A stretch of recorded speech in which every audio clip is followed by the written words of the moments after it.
The other day you had told me about this story about Slack that I thought you were pulling my leg. I thought it was such a great story. That Ashton Kutcher was going to jump out. It's one of my favorite tech stories. It really is, because it's a story about a guy named Stuart Butterfield who loved games. And he tried to create a game and failed on the first one. I think it was Story Never Ending, I think is the name of the game. They were running out of money, so they started Flickr.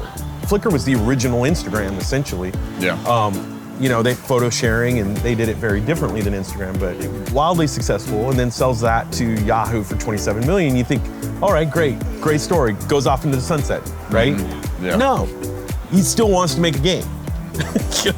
I love this guy, And so he makes this other game called Glitch, and Glitch was pretty elaborate, very hard to market. He admittedly said he had a hard time marketing it. Kind of a weird looking game. If you ever Googled Glitch, you gotta go see the game. So, but he makes this game and it doesn't do very well. The people who loved it, but he couldn't get mass acceptance.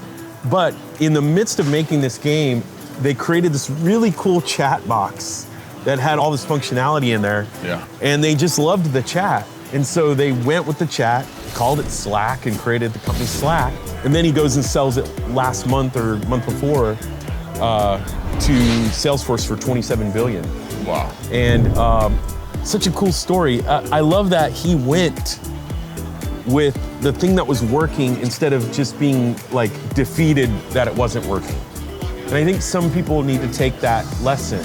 Yeah. You need to say, hey, maybe your app isn't working, but take the thing, is there something about your app that's working really well? Maybe go with that. Yeah. Is there a redeemable feature or quality that you can still monetize? Is there a pivot that we can make in here and go with?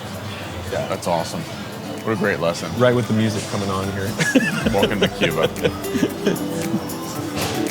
I took a salsa lesson the other day. Did you? That's real, yeah. Yeah, I did. Spicy or mild?